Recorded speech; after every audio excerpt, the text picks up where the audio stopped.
नमस्कार, मेरा नाम आनंद कमलेश त्रिपाठी है। आप बिंदास भोजपुरिया पर मुझे देख रहे हैं। मित्रों, संघर्ष 2 वो फिल्म जिसकी चर्चाएं भोजपुरी सिनेमा में ज़ोरों पर हैं। जी हाँ दोस्तों, और उसी फिल्म में एक अहम किरदार निभाने वाले हमारे साथ समर्थ चतुर्वेदी साहब हैं, जो बैंकॉक से शूट पूरी करके लौटे हुए हैं। स्वागत है समर्थ भाई। सबसे पहले बिंदास भोजपुरी देखने वाले सभी दर्शकों को समर्थ चतुर्वेदी का प्रणाम। आपको भी प्रणाम आनंद भैया, कैसे हैं? मैं एकदम बढ़िया हूँ। आप कैसे हैं समर्थ भाई? जी मैं भी बढ़िया हूँ। तो मैं ये जानना चाहता हूँ, आप संघर्ष 2 का फर्स्ट शेड्यूल जो है वो कंप्लीट करके लौटे हुए हैं। आप बताना चाहते हैं फिल्म के बारे में, कैसा अनुभव था? देखिए, मैं कुछ ज़्यादा तो नहीं बताऊंगा क्योंकि व्यावसायिक प्रतिबद्धता एक शब्द है जिसका मैं बहुत सम्मान करता हूँ। बिल्कुल। लेकिन मैं इतना ज़रूर कहूँगा कि ये मेरा पहला विदेश दौरा था और कहीं ना कहीं जय भोजपुरी, जो हमें एक हीन दृष्टि से देखा जाता था, आज कहीं ना कहीं इतना विकास हो रहा है, इतना एक विस्तार हो रहा है कि सिनेमा पटकथा के अनुरूप बाहर जाके शूट होना शुरू हो गया है, जिसकी शायद पहल मेरी जानकारी में जो है वो अभय सिन्हा जी ने सतत चालू करी। अभी उसके पहले भी शायद फिल्में गई थी, रवि जी और कुणाल सर की कोई फिल्म गई थी, बाहर गई थी, लेकिन अब निरंतरता आ रही है और थोड़ा सा उस चीज़ों में हम समृद्ध और विकसित हो रहे हैं।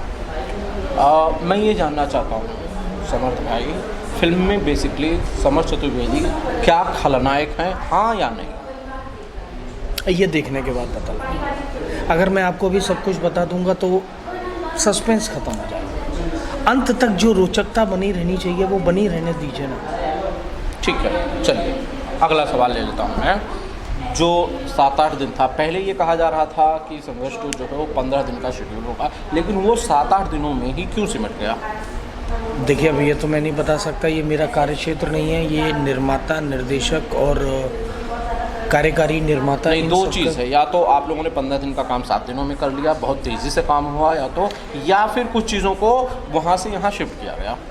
नहीं, देखिए, ये तो मैं नहीं कह सकता कि प्लानिंग 15 दिन की क्या थी, कैसे थी, ये मेरी जानकारी में नहीं। मैं बहुत ईमानदारी से कहूँगा क्योंकि मैं 3 अगस्त को यहाँ आया था, जिस दिन टेलर पोस्टर लॉन्च हुआ है, जिस दिन कास्टिंग रिवील हुई है। ठीक है। तो उस दिन मुझे यही बताया गया था कि आप चल रहे हैं और आपका चयन हो गया है। फ़ोन पे बातचीत हो गई थी पराग सर से, और बस उस दिन पोस्टर आया है, सारी चीज़ें हुई हैं। हाँ, काम वहाँ नो डाउट, आप जाते हैं कहीं बाहर तो जितना ज़्यादा हो सके उतना ज़्यादा एक मेहनत और लगन के साथ दुगनी हो जाती है वो शायद चीज़ें, और करने की कोशिश करी है। लेकिन अब ये तो आपने मुझे बताया तो मैं भी थोड़ा सा अचंभित हूँ कि 15 दिन का काम अगर 7-8 दिन में करके आ गए हम लोग तो। डेफिनेटली, हाँ, yes, it must be. I appreciate कि आप लोगों ने काफ़ी तेज़ी से, जो कि फिल्म से जुड़े जो मेरे भी सूत्र हैं वो यही बता रहे हैं कि काफ़ी मेहनत की गई, काफ़ी समय को लेकर जो प्रतिबद्धता थी मेकर्स की, उसे छोड़ा नहीं गया और उस पर कायम रहे, और शायद तभी तय शेड्यूल से पहले फिल्म पूरी हुई। जी, पहला शेड्यूल उसी हिसाब से प्लान होके टाइमली ख़त्म हो गया। समर्थ भाई, मैं फिल्म से जुड़ा हुआ कोई सवाल नहीं पूछता हूँ, चलिए ठीक है। आप लोग, जब आपने कहा कि आप पहली बार, ये आपका पहला विदेश दौरा था, पहला बार आप विदेश गए थे शूट करने के लिए, बैंकॉक में, पटाया में, जहाँ भी आप थे, क्या देखा आपने? अपना कल्चर किस तरह, उनके कल्चर को किस तरह से सीखा, या अपने कल्चर को वहाँ उन लोगों के साथ कैसे शेयर किया, एक्सचेंज किया? देखिए, पहली बार कोई भी चीज़ होती है तो अपने आप में बहुत रोमांच पैदा करती है। हवाई जहाज़ में तो नो डाउट कहीं ना कहीं बैठ चुके हैं, लेकिन हवाई जहाज़ में विदेश यात्रा, तो एयरपोर्ट से ही इमिग्रेशन में क्या पूछा जाएगा, ये एक डर। इमिग्रेशन उतरने के बाद फिर वहाँ पे इमिग्रेशन, और वहाँ पे सबसे बड़ा बैरियर आना है लैंग्वेज, भाषा। हाँ, वो जो भाषा आनी है, हम अंग्रेजी में इतने सिद्धस्त नहीं हैं, बिल्कुल, और हमारे जैसे वो भी हैं, उनकी भी इंग्लिश उसी तरह की कच्ची है। तो जितना हम, जहाँ हम उत्तीर्ण हैं वहाँ पे वो भी सर्वश्रेष्ठ है। तो वहाँ पहुँच के भी इमिग्रेशन में जो सारी चीज़ें कि काय के लिए आए हैं, क्यों करने आए हैं, तो जो तमाम सवालात, या और फिर सबसे बड़ा जो था कि मैं शुद्ध शाकाहारी हूँ। मुझे बता दिया गया था कि बैंकॉक में शाकाहारी भोजन मिलना नगण्य है, जो मिलता है वहाँ वो फिश ऑयल में बना मिलता है। लेकिन thanks to Ratnakar sir, Kuldeep भैया और उनकी पूरी टीम, महेश उपाध्याय जी वगैरह सब, पराग सर जो शायद पहले जाके रेकी करके आए थे कुलदीप भैया के साथ, वहाँ उतर के ऐसा लगा ही नहीं कि हम लोग बाहर कहीं खाना खा रहे हैं। शक्लें शायद वो जानी पहचानी नहीं थी, लेकिन खाने का स्वाद तो वही था। और वहाँ जाके सबसे बढ़िया देखा कि वहाँ ब्रह्मा विष्णु महेश का मंदिर है। वाह, ग्रेट। और बौद्ध धर्म के बहुत अनुयायी हैं वहाँ। तो कहीं ना कहीं हमारी संस्कृति से कुछ ना कुछ मिलता है। नमस्ते वो लोग भी करते हैं। ग्रेट। तो कहीं ऐसा लगा नहीं, शायद बस भाषा ही थी जो थोड़ी बहुत रुकावट थी। बाकी इशारों में चीज़ें करवा के बात करके काम बन गया। ग्रेट। तो मतलब आपको भूखा नहीं रहना पड़ा, ये अच्छी बात है। हाँ, नहीं, मेरे जैसे बहुत सारे और भी शुद्ध शाकाहारी लोग थे। ग्रुप में तकरीबन 8 से 10 लोग थे जो हम लोग शुद्ध शाकाहारी लोग थे। और आराम उनकी जो मांसाहारी हैं उनके लिए अलग खाना आता था, शाकाहारियों के लिए अलग आता था। तो ये आप लोगों ने सुना कि बाकायदा वहाँ पे मतलब खाने की सोचिए, जो व्यवस्था पटाया की गई थी।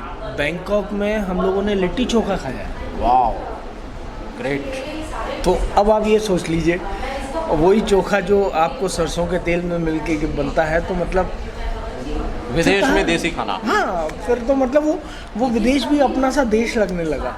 अच्छा, क्या दिनचर्या होती थी समर्थ भाई वहाँ पर जब आप लोग फिल्म में, मसलन कितने बजे सो के उठते थे, कब शूट पे जाते थे और कितनी देर शूट होती थी, कहाँ रहे और किस होटल में रहे? जी, हम लोग सबसे पहले तो उतर के बैंकॉक से पटाया गए थे। वहाँ पे एक नोवा एम्बेसडर होटल था शायद। Ambassador hotel? नहीं, नोवा कुछ, मेरे को नाम एग्जैक्ट याद नहीं, नोवा करके होटल था। वहाँ पहुँचे, रात में खाना वाना खाया।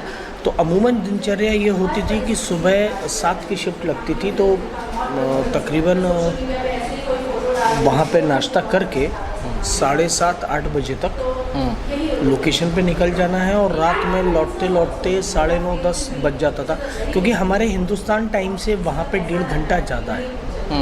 तो मतलब यहाँ 5 बज रहा होगा तो वहाँ पे 6:30 बज रहे होंगे। रात में लौटते थे, आराम से अपना फ्रेश होके नहा धो के खाना खाया।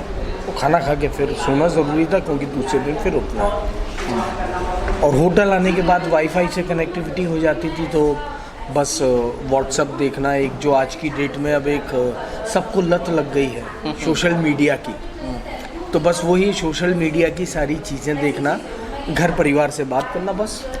अच्छा, आपने बाकी लोगों को भी देखा होगा, आपने खेसारी लाल यादव को देखा होगा, फिल्म की हीरोइन को आपने देखा होगा, रत्नाकर जी को देखा होगा। ये मतलब ये क्या ऐसे अपना समय बिताते थे, ये क्या करते थे शूट के बाद? देखिए, खेसारी जी और मेघा जी जो फिल्म की हीरोइन है, और रत्नाकर सर, काम ख़त्म होने के बाद दिन भर इतनी थकान हो जाती थी कि शायद कहीं कोई कमरे से बाहर निकलने का किसी का मन होता। कहीं घूमने नहीं जाते थे मतलब? देखिए, आना जाना ही ट्रैवलिंग हो रहा है, वही घूमना था। एग्जैक्टली कहीं अब जैसे हम लोग पटाया में थे तो बीच पे ही शूटिंग थी, और फेमस वहाँ पे पटाया बीच ही है। एक बीच है जो बहुत फेमस है, हमने वहाँ जाके गाना किया। तो ट्रैवलिंग जितनी हो रही थी यात्रा में, उसी में घूमना हो रहा। ये तो खैर आपने मुझे बताया। अच्छा, मैं ये जानना चाहता हूँ, कई लोग ये कह रहे थे कि आप फिल्म में जो है इंडियन विलन्स के साथ साथ विदेशी विलन भी होंगे, जो है थाईलैंड के भी कलाकार होंगे। ये फिर वही बात आ गई, व्यावसायिक प्रतिबंधिता, और ये मेरी जानकारी में भी नहीं है। हाँ, तो मैं अभी कुछ बता भी नहीं सकता। ये मेरी जानकारी में भी नहीं है। आपके जो सूत्र हैं वो लगता है बहुत तगड़े पुख्ते तक अंदर घुसे हुए हैं, जो बताना नहीं चाह रहे समर्थ भाई, आप बताना नहीं चाह रहे हो। चलो ठीक है।